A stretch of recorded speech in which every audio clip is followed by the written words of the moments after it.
There is a balance in one of my wallets worth about $17 that I will never be able to move. It is not locked, or staked, or stuck inside some contract.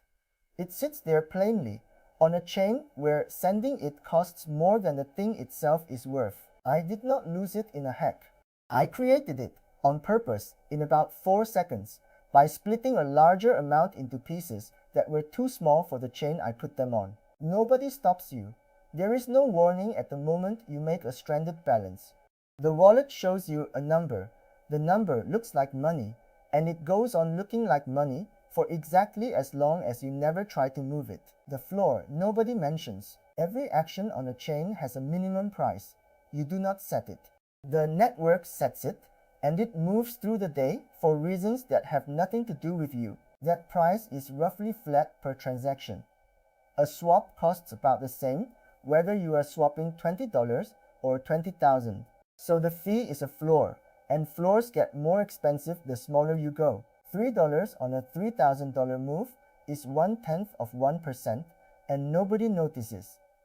$3 on a $20 move is 15%, and you have to pay it twice, once going in and once coming back out.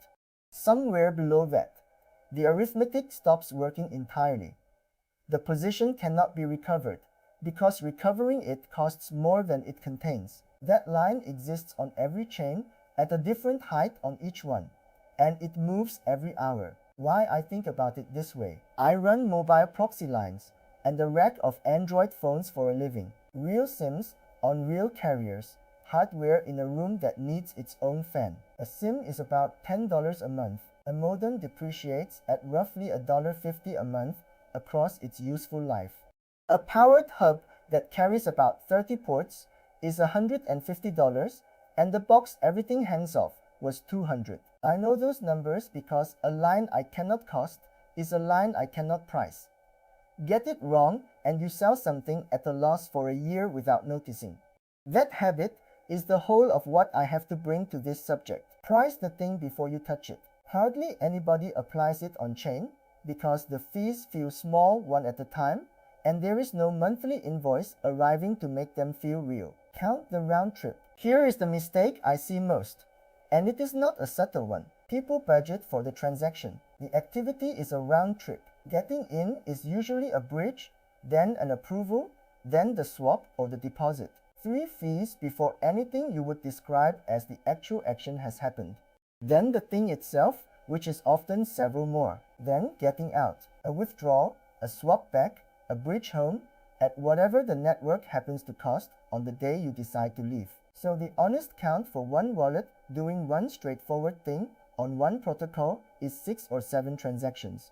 Multiply that by however many wallets you are running, and it stops being a small number. The exit is the fee you have not priced. The entry fee you can see. You are paying it right now, at a price sitting on the screen in front of you. The exit fee is worse, because you pay it at some point in the future at a price you cannot read today. If the chain is quiet when you leave, fine.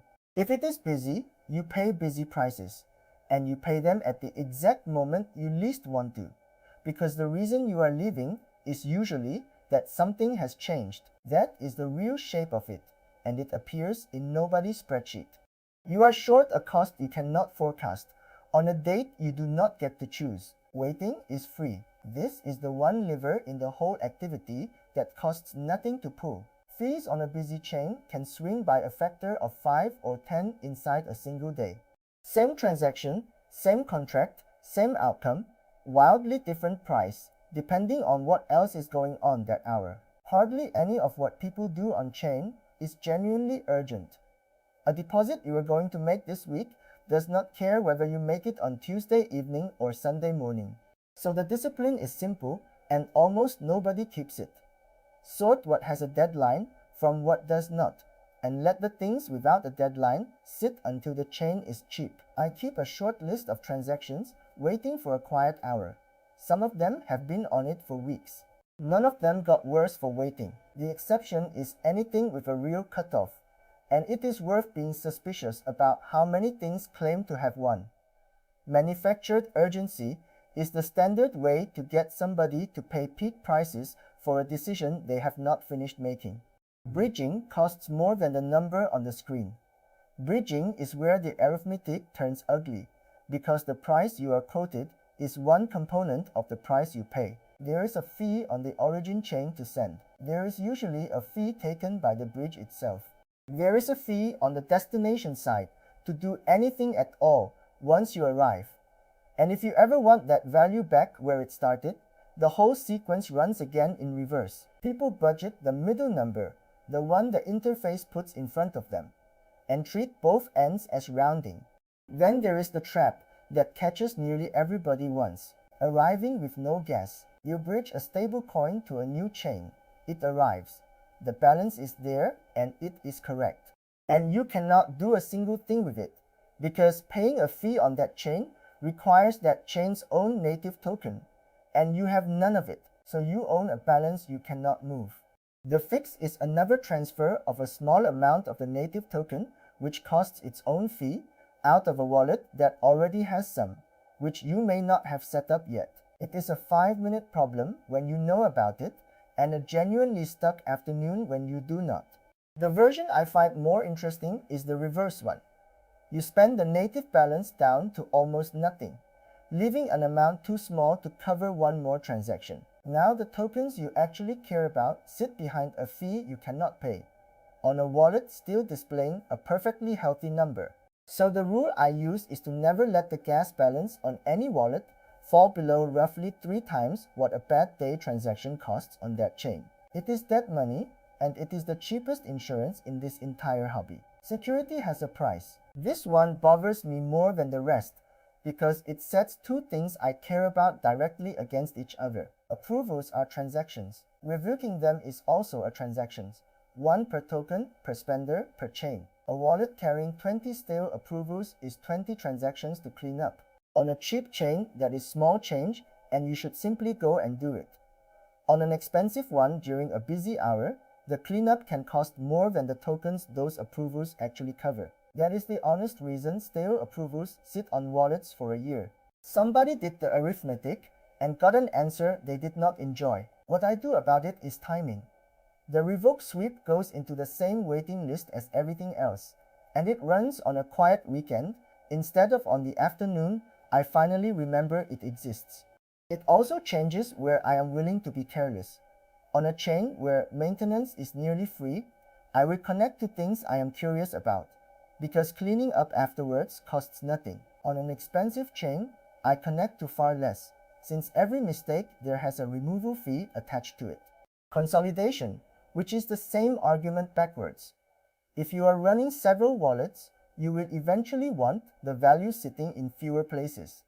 Everybody does, sooner or later. The time to do that is a quiet week when you do not need to. The time people actually do it is the week something has happened, and the funds are needed now. That is the worst available timing, and it is the default one, because consolidation is never urgent, right up until it suddenly is. There is a second reason to do it early. Every wallet you fund becomes a future dust balance. 30 wallets is 30 small tails of leftover value, each one individually too small to bother with, and together a number you would have been annoyed to lose in one go. Sweep them while sweeping is cheap and most of them survive. Leave it and the chain quietly keeps them. What I got wrong. The $17 I opened with is the cheap version of this. It is only the one that made me start counting. The expensive one was a stretch where I funded new wallets on a busy chain, because that was where the activity I wanted to do happened to live. Roughly $40 into each of 8 of them. What I had not worked out was the round trip. $40 into a wallet that needs an approval, a deposit, a withdrawal, and a bridge home, on a chain where each of those can run several dollars on an ordinary day, leaves very little on the other side even when everything goes right. 3 of those 8 are now below the line. What is in them is real money. It is not coming back, and I can point at the exact afternoon I made it unrecoverable. The whole stretch cost me somewhere around $200, and I am fairly confident the fees I paid on the 5 that did work came to more than they returned. What changed afterwards is one number. Before I fund anything now, I work out what a full round trip costs on that chain at the bad hour, and I multiply it by 5. If I am not willing to put in at least that much, the wallet does not get created. That rule has stopped me doing more things than any other rule I keep, which I have decided is the point of it. The arithmetic nobody wants to say out loud. A meaningful share of small-scale activity in this space does not clear its own transaction costs. I am not saying that to put anybody off. It is subtraction, and subtraction has no mood attached to it. The costs are certain, they are payable now, and there are more of them than people count. Whatever comes back is uncertain, arrives later if it arrives at all, and is not something anybody is in a position to promise you. The sums work considerably better at larger sizes, which is uncomfortable, because the people most drawn to this are usually the ones working with the least. If there is anything useful in that, it is about count, rather than effort. A few wallets funded properly, on chains where the round trip does not eat the position, will beat a thin fleet that spends its whole life paying the floor. The disclaimer meant literally, none of this is financial advice. I am not going to tell you what any token will be worth, and I am not going to tell you which projects deserve your money or are trying to take it. I do not know. What I can tell you is what the transactions cost, because that part is arithmetic and it is knowable in advance. It also happens to be the only half of this you actually control. The cost sheets, the full write-ups, and the tooling I use are all there. Everything is at airdropfarming.org. Subscribe for more on airdrop.